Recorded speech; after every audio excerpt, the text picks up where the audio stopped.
Well, hello, my name is Sherry Ann Duffy King, and I'm the writer of the title of the Crucified Innocent series, and also of this series, which is this book 2 of it, which is called The Prince in the Mirror. Alright?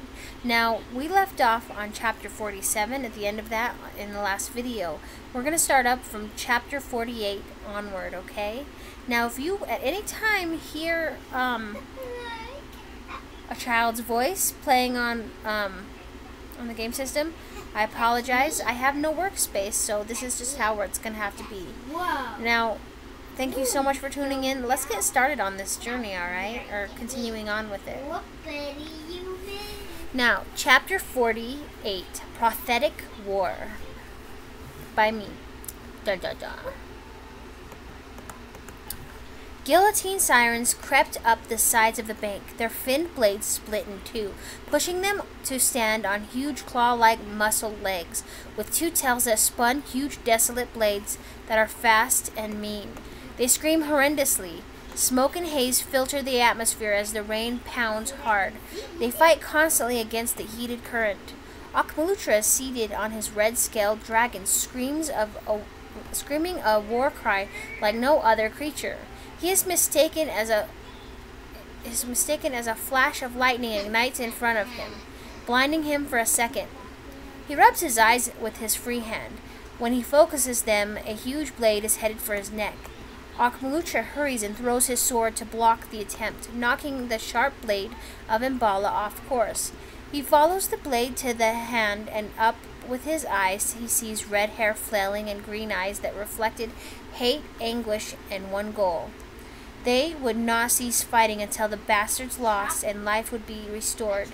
But neither did he know that Evie fought for other reasons all too entirely different. She fought for a love that would never be attainable, and her emotions were letting him get the best of her. Evie was quick, but not nearly enough to block his heated blow to her flying horse's neck. The blade sliced through the stallion's neck, dropping her instantly. He almost reached for Evie's hand, but caught the hate riveting off of her form. The rain drenched everything. Evie fell from view. But he didn't realize soon enough that Evie was smarter than him and clung to his saddle, climbing up to meet his blade to her neck. Akmalutra watched the defeat wash over the hate, but then he said words that she thought were impossible yet were there. Lady Evie Trinity Bridgewater, drop your sword or meet your death. Her eyes fell to the blade cutting into her neck, and the blood that seemed to linger on a lime glow trickled down the hilt and spill past his tightened fingers. One last chance. Drop your blade or die. He pressed even harder, the pain making her neck throb, sending a wince that brought tears overcasting her eyes. Evie! His eyes were serious, and she knew he was not going to give many chances for a pardon. All right.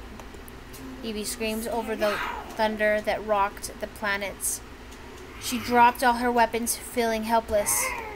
Good. Akmalutra smiled and grabbed Evie's shirt, releasing the blade on her neck and pulling her up to meet parted lips in an unbearable embrace. He held tight and smothered her in one-sided passion. Evie pressed her hands to push him off of her.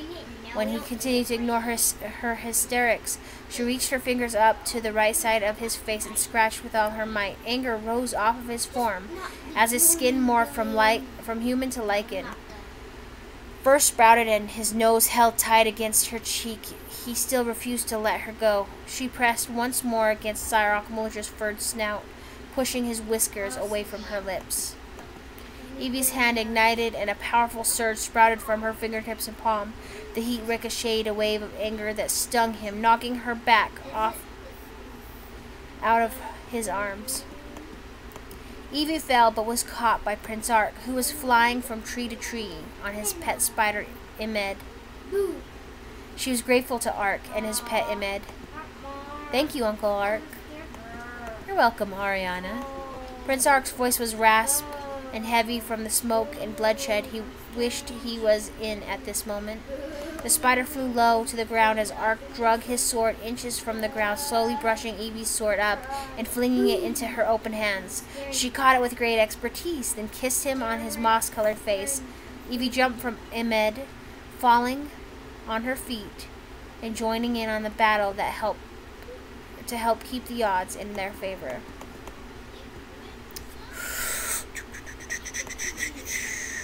Ooh, I didn't remember what was going on until I started this chapter. This is getting good, isn't it? Ready? Chapter 49, Angels of Mercy.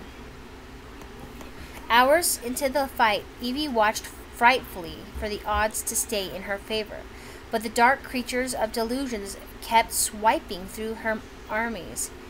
Evie dropped her head and fell to her knees, bracing the ground in defeated sorrow. Father, I don't know why I did the things I did.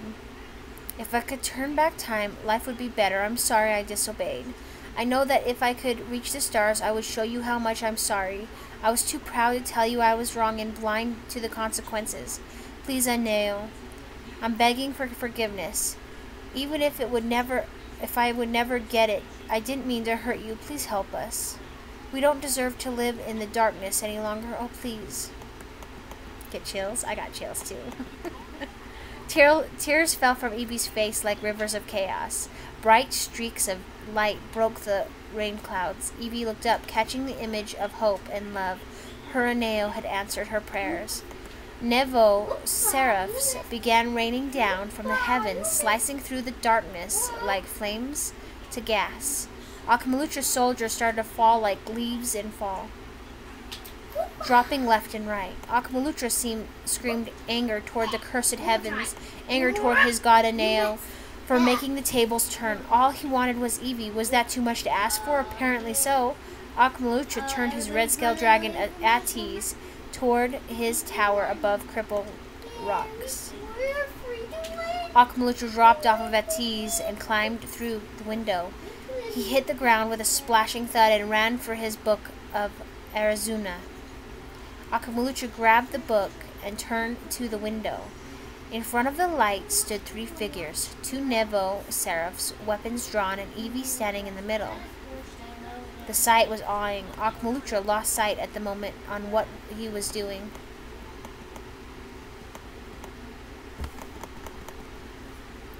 Ooh, who's excited? I'm excited. You ready for the next chapter? Chapter 50, Whimpering Ends. Akamalutra dropped the book of Arizuna. The loud thump made Evie wince. Akamalutra reached for his sword, pulling it out and running at Evie. Evie smiled, a most greedy smile. This was the time to take back what was never hers to begin with. Evie pulled her sword from her side and waited patiently, dodging Akamalutra's sword as it slashed through the air. Both Nevo seraphs went on alert. The one on the right of her hit Akamalutra with the tip of its spear. The Nevo seraph on Evie's left knocked Akamalutra's sword from his fingers. Evie punched Akamalutra in the face twice, then kicked him in the chin when he fell to his knees. He dropped and rolled on his side, feeling agony as he lay on the black and white tiled floor. Akamalutra stops moving when he feels the edge of the blade of Mbala at his dark throat.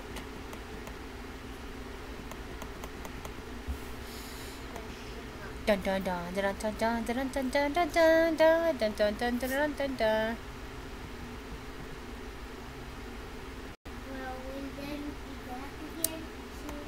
Hold on, I gotta backtrack a little.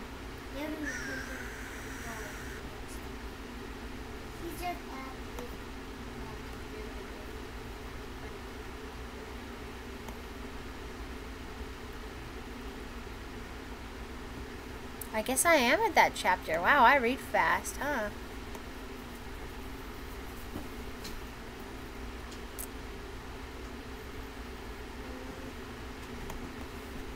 I wonder what happened.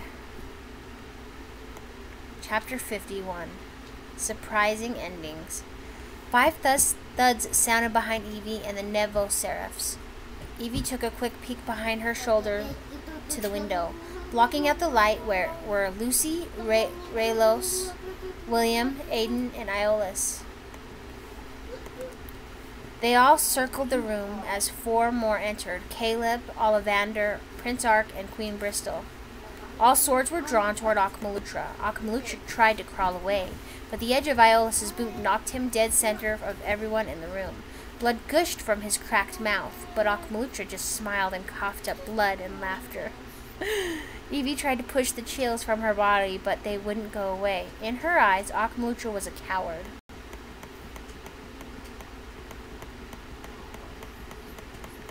Is he now?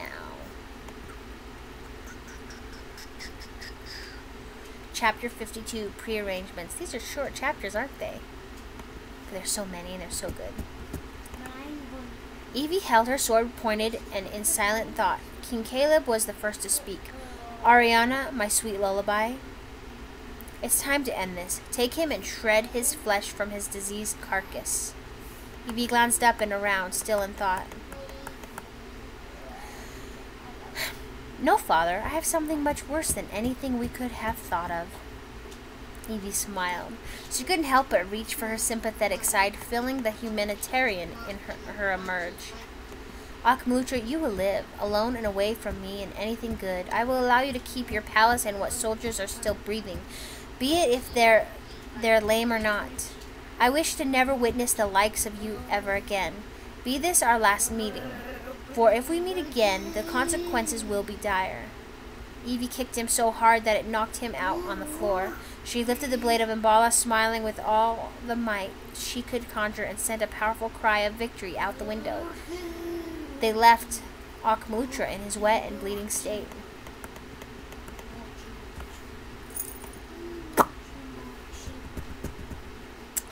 Chapter 53, Unrequited Fury. Hours later, Akmalutra woke in his tower, pulled the book of Arizuna up to his chest, stalked to the window in anger, and whistled for Atiz. The red beast of sacred beauty climbed the tower in circles, reaching the top window. Akmalutra was waiting. Akmalutra cracked his neck back in place and smiled greedily at the sound of the water violently smashing against the jagged rocks that pulled from the water below, and the air being beat by Atiz's long, scaled wings. Akmalutra dove out his window, landing on Atiz's back. He nudged his foot into the side of Atiz's side, pushing him to fly fast to the Red Castle. They skimmed the tops of the Truscan forest, landing in the courtyard on top of the hill. Akmalutra jumped off of Atiz and threw the book at the creature. Atiz caught the book between its teeth. Atiz, take my book to my chambers, then leave here to spy on all the fallen soldiers. Bring back the fallen and weak. Send them to Mayo. She will heal them and prepare them for our next siege. Atiz nodded, then flew hard and fast to the commands of Akmalutra. Akmalutra turned and stalked through the front gate, headed toward a maid he had his eye on for a while now. Her name was Brona.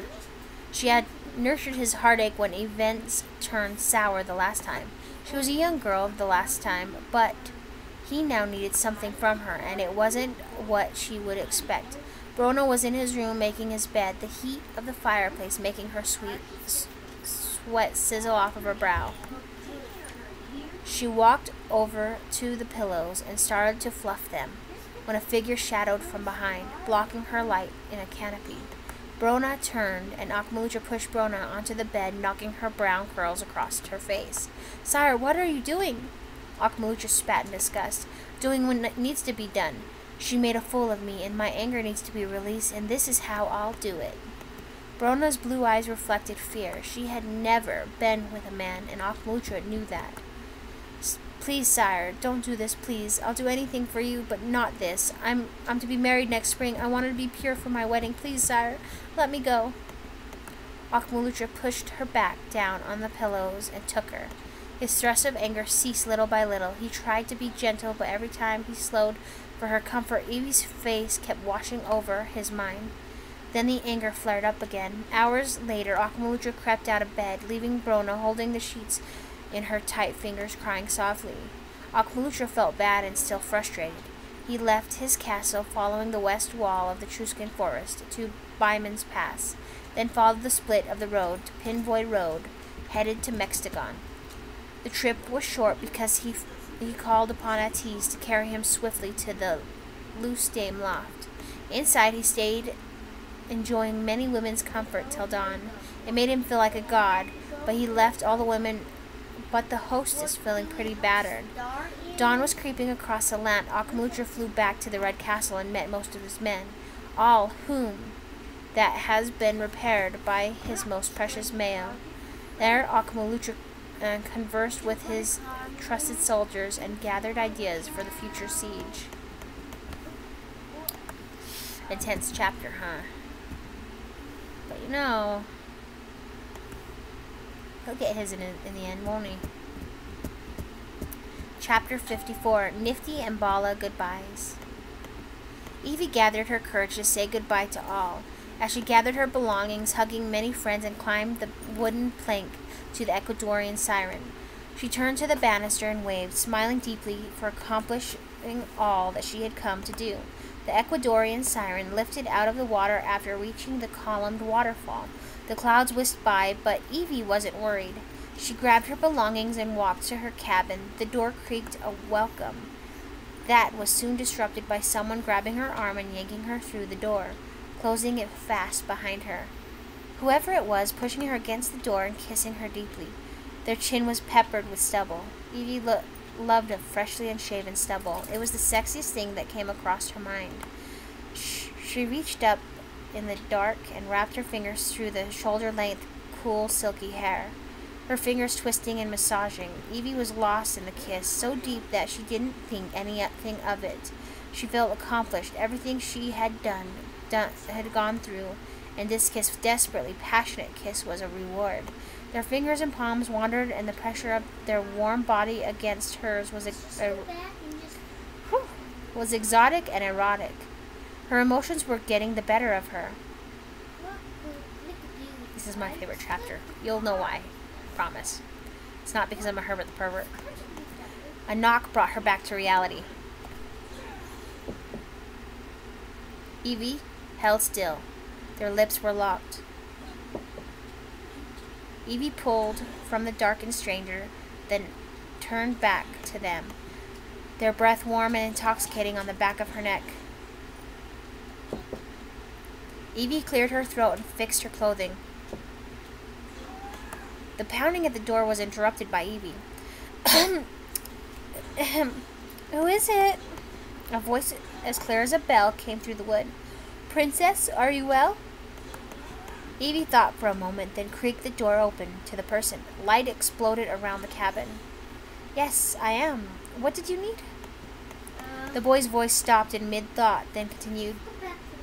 The captain just wanted me to check up on you. In a few hours we will arrive at your home, Eldor. Evie smiled. Ah, yes, thank you. I'm going to take a little nap. I've been needing one for a while. I'll be up before the arrival. The dark-haired boy nodded. Okay, princess, sweet dreams.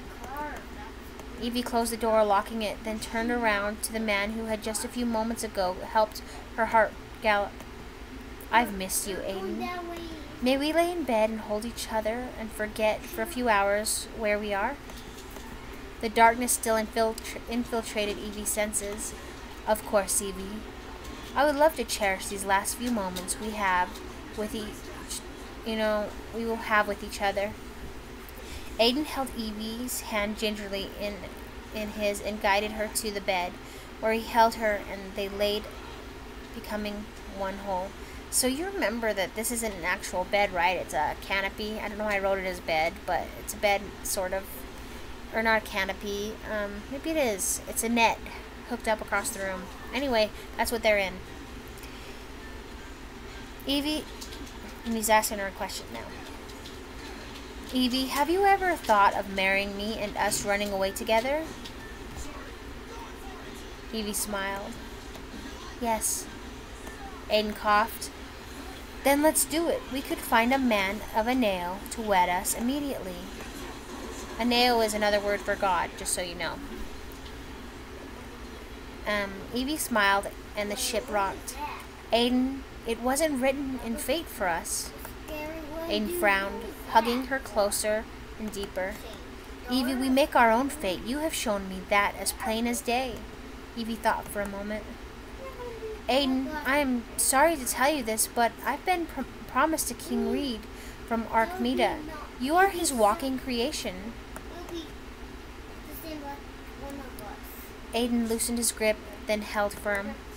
It's not fair that I will become nothing. I might as well be dead, because when he is done using me, I will have no purpose. I wish I could be a real man so that we could be together. It's not fair. I want to be with you so bad. You are the one thing I wake up thinking about after dreaming night after endless night about. I need us to be together.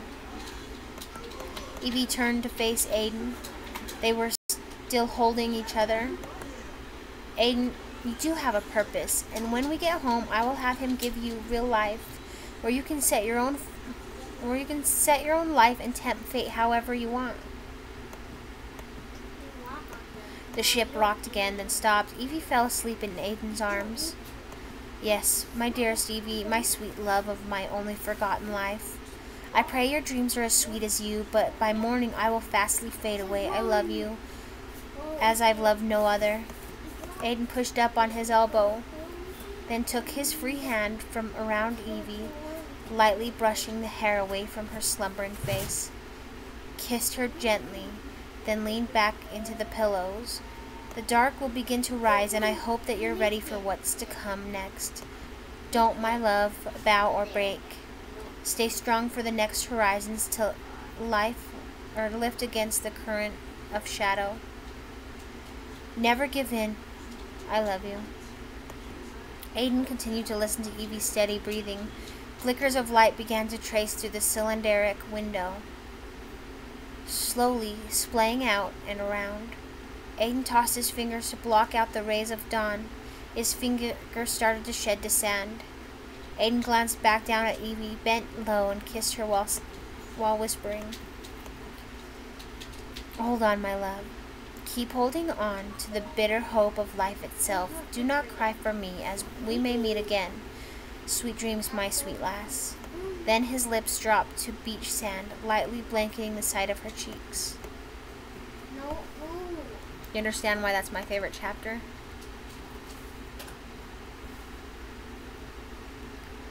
You all thought they were going to get hanky-panky, didn't you? They haven't done that yet. But eventually, right? We can always hope for the best. Okay, let's get going. Chapter 55, Homebound. Evie woke up to the ocean roaring and lulling the ship back and forth. The light from the sky shone through the cylindric hole above the bed Evie was lying in. She rolled over and Aiden was gone. All that was left of him was sand, beach sand. Evie cried. Her tears drenched the sand to loose mud. Evie was blinded by bright streams of daylight pushing in from the window. After long quiet sobs, Evie pushed up from the bed, walked over to her hope chest, opened the lid, and started to sort through the mess of clothes and trinkets, and found the one that had helped ease her sorrow. Evie pulled a vial on a chain from the wooden encasement, unclasped the lid, then dropped a sliver of blood, a few teardrops, and what remained of Aiden. Then closed the lid, hoping the anthem of the angels held him safe with them until Evie could bring him back. Evie brushed away more tears. Evie brushed away more streams of tears, feeling shameful for wanting to greedily hold on to Aiden, even though it might not be possible to bring Aiden back to life. If that were the case, her heart was trying to hold back from saying the last goodbye to the only one she loved more than life. Hours later, Evie stepped through the huge archway to her home. Floating with a little help, Lucinda handed Evie a piece of lavender and told her to bite down on the flower. It will help her sustain life below the surface. Evie took it and smiled sadly. Her father, King Caleb, hugged Evie, then sent her to come back to her roots. Evie walked into the room. It was dark. This time she was glad to lay on the table.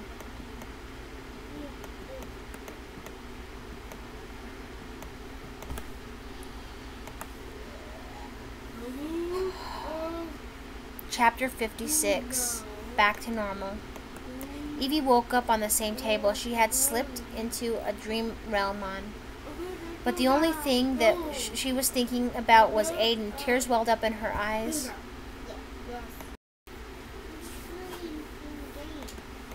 She sat up, pushed her bladed fin silver fins with gold lines etched in them off of the table. Her skin was pale lavender, and her hair was long and white with a tint of red. Evie wondered what her eyes would look like. She floated off the table to a mirror.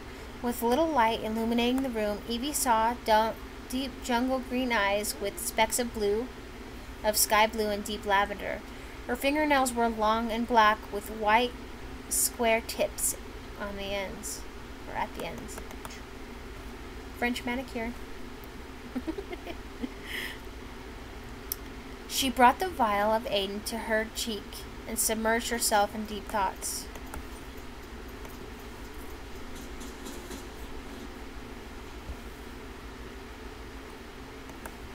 Chapter 57, Final Vows of Fate.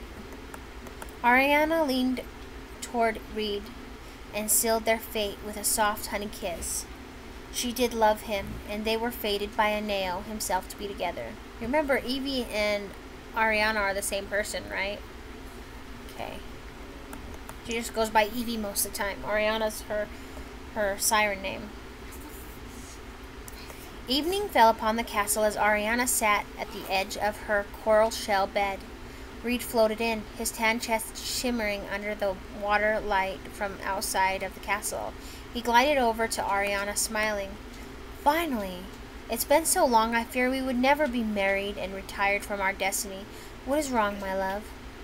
Ariana brushed a tear from her pale lavender cheek, then sighed.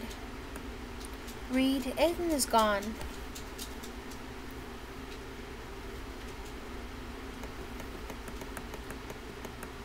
Aiden is gone. I should have done something. Ariana tried to hold the sobs back, but failed. Reed floated to the edge of her fin. Sweet lullaby.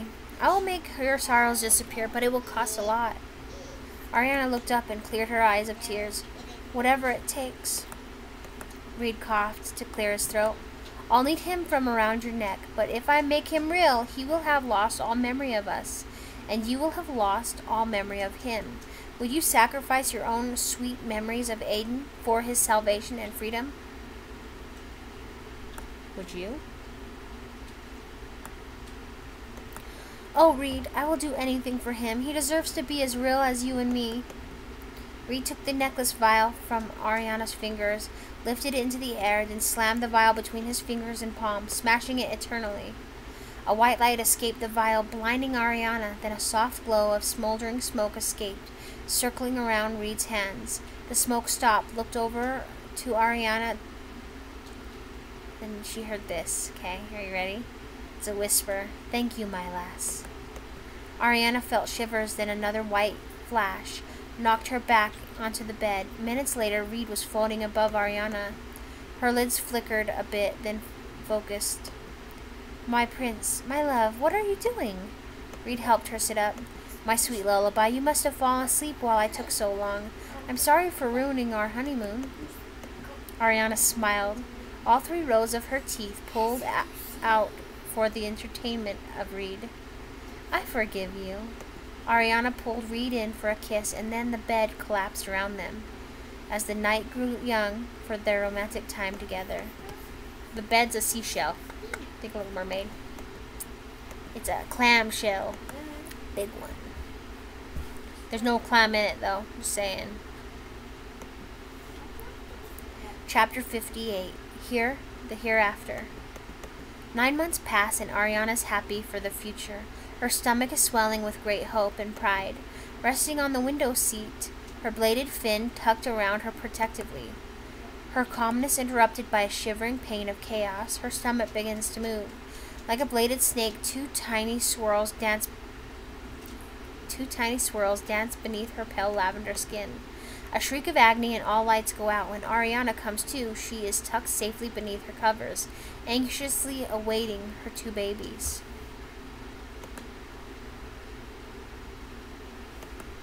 Lucy brings forth only one. Lucy, why only one? Where is my other child? Lucy sighs. Ariana, you have lost the other during the birthing. What? Lucy hands the child to Ariana. My dearest yet oldest friend, magical creatures don't give birth to twins. You are not a magical creature.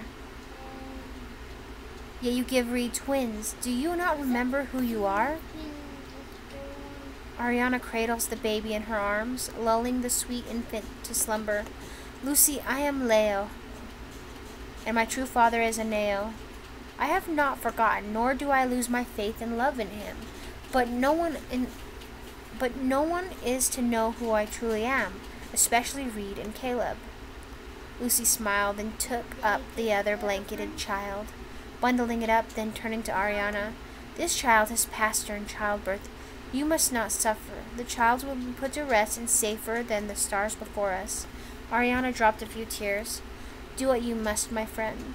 This is the way it's gotta be. Lucy took the child and disappeared through a crack in the wall, leaving Ariana to hold the small slumbering infant in her arms.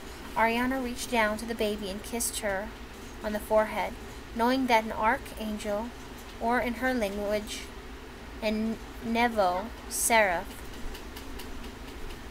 could never reveal her true identity.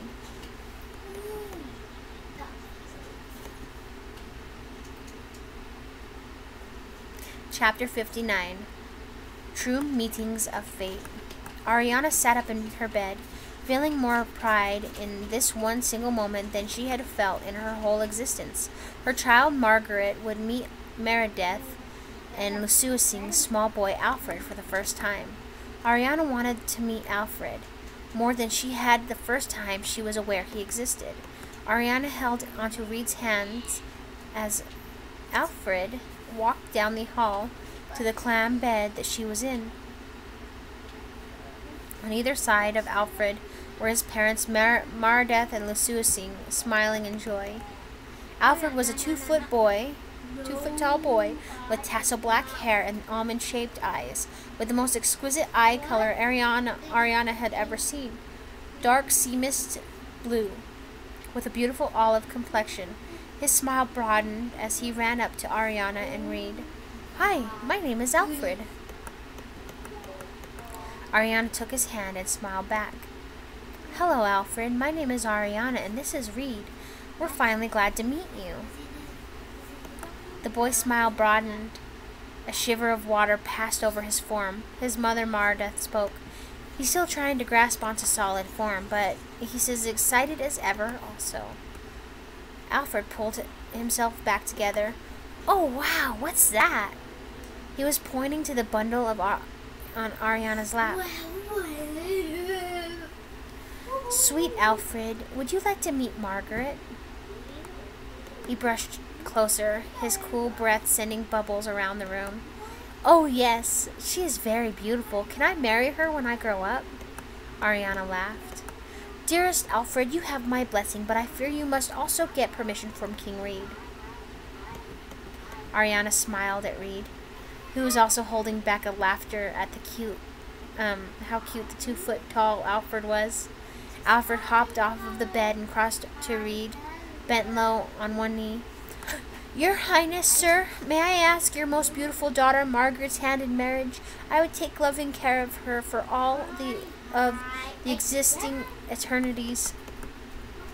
Reed sat up and bowed at Alfred. My son, you have my blessing. She is a very lucky girl, and we are lucky to one day be united by your union together. Alfred smiled. Thank you for your blessing.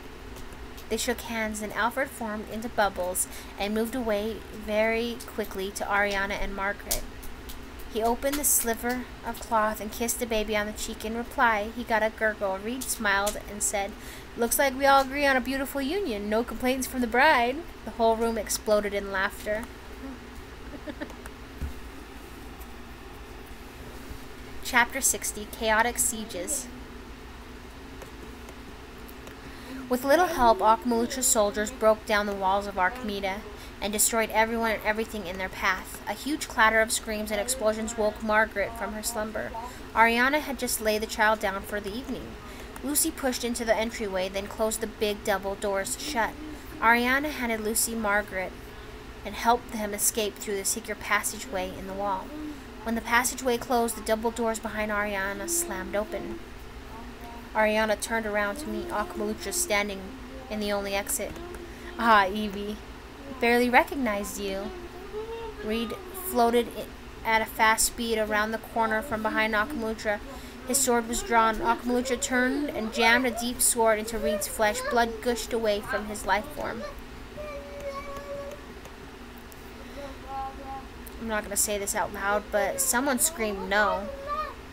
Akmalutra, I'm just kidding, it wasn't someone. Ariana screamed no. No!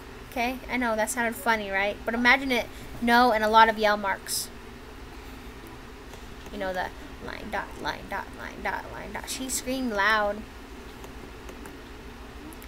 Akmalutra laughed as Ariana threw herself past Akmalutra to Reed. She tried to hold on to her husband. Akmalutra grabbed her by her arm, pulling her back to him. You, my love, are coming with me. And with a large shatter, not great, large, Akmalutra took a globe and smashed it across Ariana's forehead, trapping her in a cage. Akmalutra pocketed her. What a dick move, right? Let's find out what's going to happen next. Chapter 61, Escaped Babe. Lucy swam fast and instantly came to Ollivander Citadel Bay of Lost Souls. She climbed onto the wooden planks with one hand. Ollivander met her. What has happened, Lucinda? Lucy coughed up blood. Akmalutra's siege has breached Archmeda. He has captured Queen Ariana and killed King Reed. The walls of Archmeda are no longer safe. I must find a way to help Princess Margaret to safety. Ollivander's mouth pulled to a sneer. Dear sister, let's take her to the Towering Twins Inn. Then to the Twirls of Time. She has to leave, or death will follow if anyone finds out she is out in the open. Lucy brushed her wet hair out of her white eyes. Forget the Towering Twins Inn. Get the local survivors. Aiden will be able to help. He is a sly one. Lucy shrugged. Fine. The Towering Twins Inn was quiet, all except the infant crying and the light from the hearth inside the establishment. Aiden stood outside the door, his rogue smile broad and welcoming. Lucy, how wonderful. Are you here to visit? Lucy stopped right in front of him. No, Aiden. Trouble. Queen Ariana has been captured. King Reed is dead. Princess Margaret needs to place this day for a few hours. We need your help. Let me see this sweet bundle. Lucy pulled the blanket back. The child had shed her siren form and was almost entirely human-looking, her strawberry locks long and dancing in the night wind. Oh, wow. I wish I had a lass. I've always wanted children, you know.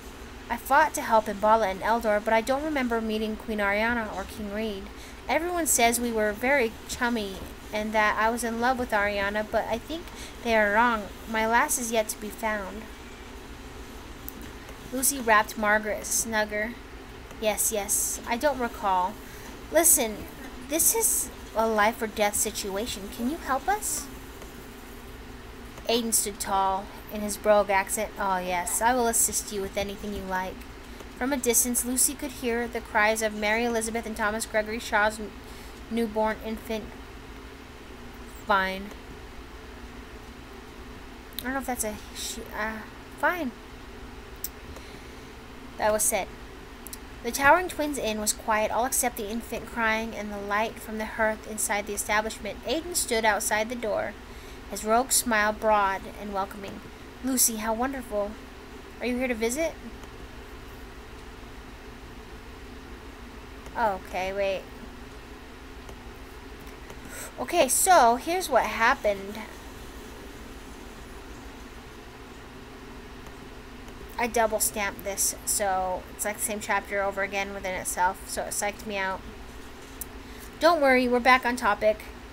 He said he doesn't recall a situation. Aiden stood tall in his Brigg accent. Oh yes, I will assist you with anything you like.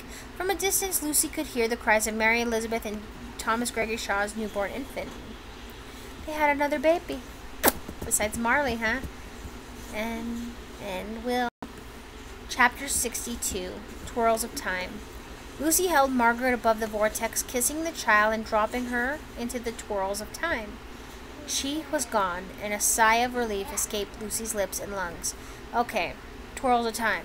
What happens is there is a vortex, and when it's just right outside, Lucy's able to fly up and have the planet's storms meet from Eldor and from Embala, okay? Because Eldor is the water planet, right?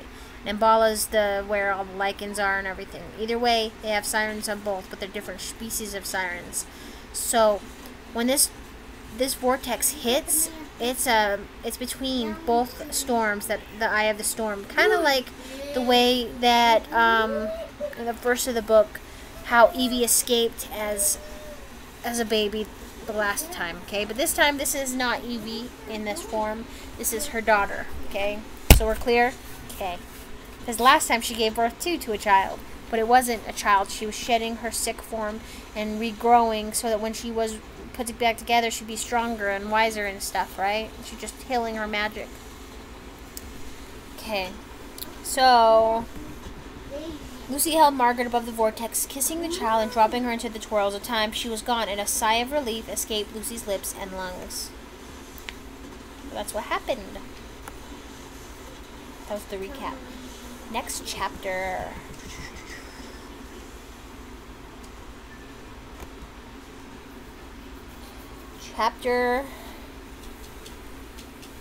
Chapter 63, Trapped and Kidnapped. Catchy, eh? It's getting good, huh? Akmalutra pulled the globe from his pocket. As his carriage escaped into the night to his home, the Red Castle, he watched as Ariana floated, her arms folded and showing a look of disapproval. The consequences are dire now, aren't they, my princess?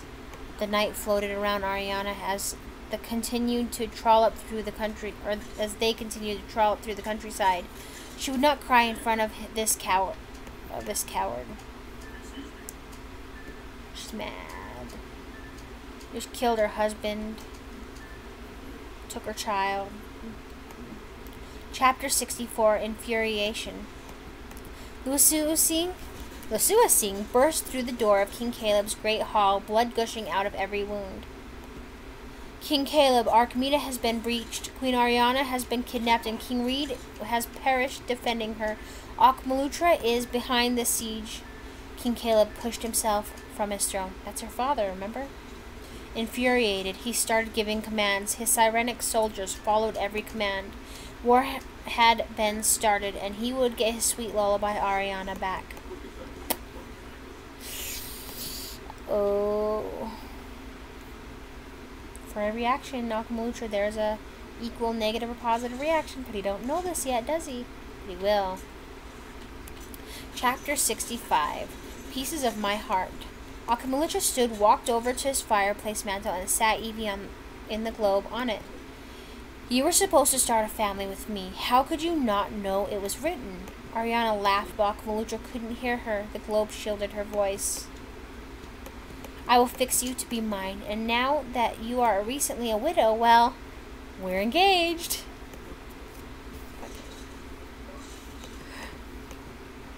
Ariana's laugh dropped. He was absolutely insane, and she was trapped.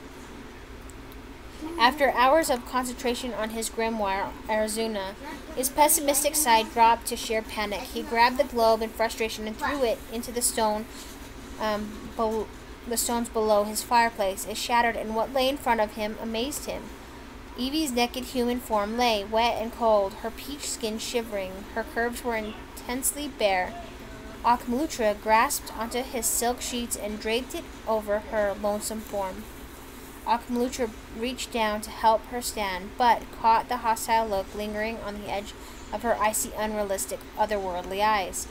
He called to his soldiers, whom clothed, and took her to the dungeon.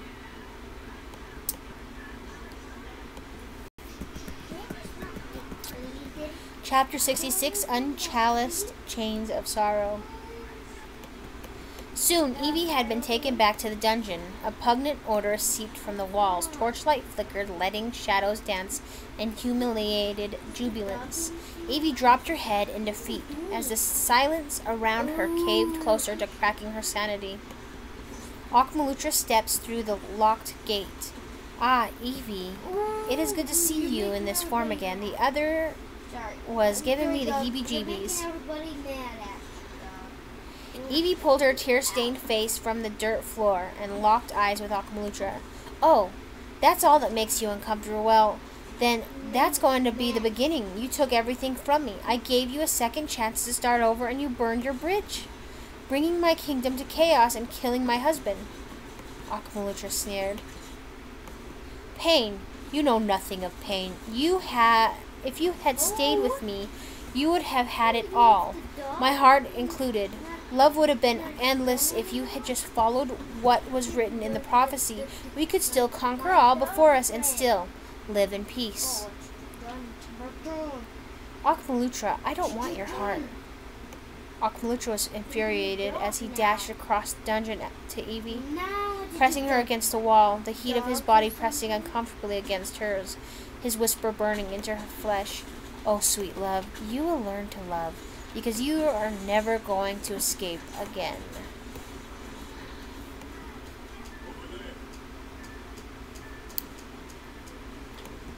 Chapter 67, Let Us Swim or Drown. King Caleb braced the edge of the waves. As they sloshed against the red castle, anger flashed through him. As he lifted his spear, electricity dancing around the spike. The stars flickered deep beyond the shadows of Eldor. Let us take back what is ours. All the sirens and water creatures lifted from the ocean, teeth rabid and barred. The ocean lifted up from below the rocks, climbing the edge of the cliff. Around the towers braced above the clouds, entering through the open windows, each room filled with water. From the top floor to the dungeon, the water climbed downstairs, rushing fast. Most of Akmalutra's servants or guards dashed out of open windows or were caught in the blast of water. Water dwellers surfed below and above the water, catching servants and all who dwelled in the castle, tossing an air bubble to capture and keep them safe. The waves lulled faster down the hallways. Okay, so here's what's going on. I don't know if you caught it, but King Caleb is mad at Akmalutra. He's not going to hurt the soldiers. He's not going to hurt the servants. That's why there's air bubbles. He sent the water dwellers to protect the humans, okay? He is searching the castle for his daughter and for Akmalutra. And when Akmalutra gets found, oh, hell is going to get fucking... It's going to be... Yeah, and he's doing this by having the water go up over the castle and down each stair. He's going... And the castle's surrounded by water, and he's going down the stairs. And each room is filling with water. It's freaking people out, man. Chapter 68, Damned. Evie laughs. He pulls her close and holds tight to her as she whispers into his ear, turning his calm, cool collectiveness into a shudder of anger. Akmalutra's ears perk up to the strange amplified sound of sloshing down the hall. Alarmed, he lets go of Evie and turns to the door. Evie breaks from the wall. Jumping in front of the doorway, her fingers light up. You'll see, Evie says, then throws electrical impulses toward the tsunami of water coming toward them. The water starts to part in neon colors, but Akmalutra jumps in front of Evie. An evil grin crosses his smug face. Time will only tell. She told him something that kind of set him back, but you're not going to know what it is because I don't know what it is yet until I start writing again. So, yeah. It was something good, though. I just know it was. Akmalutra throws a glass ball down onto the ground, capturing Evie in the globe. The water drops and consumes all of Evie. Akmalutra turns to the wave that's coming straight ahead. In less than a blink of an eye, Akmalutra sheds his body to smoke and disappears. The water pulls slowly from the castle, seeping up to the top floor and out the windows. Back to the ocean. Lesuasing approaches King Caleb.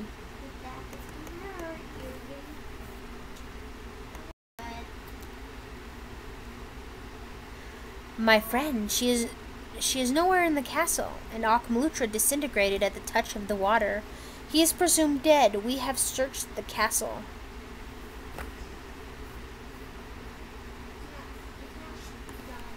King Caleb turns to the castle. Get all the innocents out of the castle, and we will crumble its destructive existence. Lu Suxing did as he was instructed. Bodies dead scattered off Malucha's front lawn, and all who survived and were spared were released to the banks of Shreve Grove. Many wandered in disbelief. The castle crumbled, disappearing into the sand in the ocean. All that was once there is now gone forever. Oh, Malucha lost his home. Damn, ain't that a shame? He's gonna have to rebuild. Where did he go? Where did Evie go? Chapter 69, Uncertain News. A small glowing globe floated up Rovgon River toward the black castle. Slowly it brushed up against the shore. A set of legs stopped and bent, reaching masculine fingers toward the globe, lifting it up, catching the breaking dawn of the twin suns glistening across the island. Inside the glass, small waves crashed against the small feminine figure passed out on the sand. The fingers turned the globe, igniting small clouds of electricity across the island. So she's in another world inside of the globe, an island. Who picked her up? Who picked her up? Who knows? We'll find out. Chapter 70, Uncertain Destiny. Cold rain splintered the air and landed on Evie's form. She opened her eyes, dazed and confused. She decided to lift her body from the ground. Her eyes, unfocused, decided to wander. Evie's hair and clothing were damp from the rain. Evie turned around and was faced with an ocean so big that it took her breath away. Wasn't she with Malucha a moment ago? How had she gotten to this desolate place? Where am I? Above the ocean set deep in the storm were two huge ice blue circles dancing beneath the clouds. Evie jumped back in alarm. Where was she? The ocean waves were deafening. The icy eyes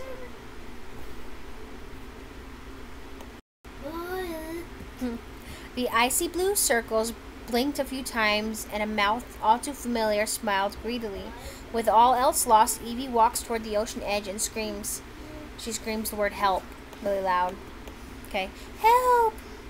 The eyes stayed focused. Evie knew the voice that rang down from the heavens didn't belong to the eyes that stared through her soul. Aneo, you took the one thing that should have meant the world to me. Why? Aneo's great voice raised.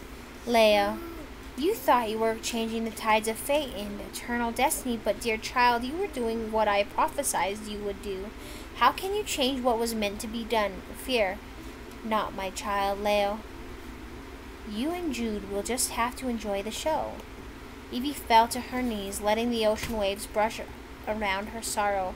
The eyes in the sky pulled away from view as the man tossed the globe up like a coin and pocketed the vibrating ball.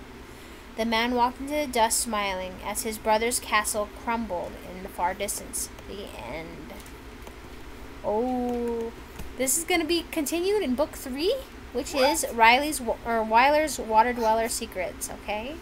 And I love you. Thank you for sticking with me beyond the noise in the room. And I love you. Have a great day, alright? And don't forget, you can check this out on Wattpad for free. So, you know, you can read it instead of having to hear me read it. I'm reading it so that people who, like my mom who's legally blind, they can listen to the story, but also, you know, when they can't see the words. So it's all free. I love you. Have a great day. Bye.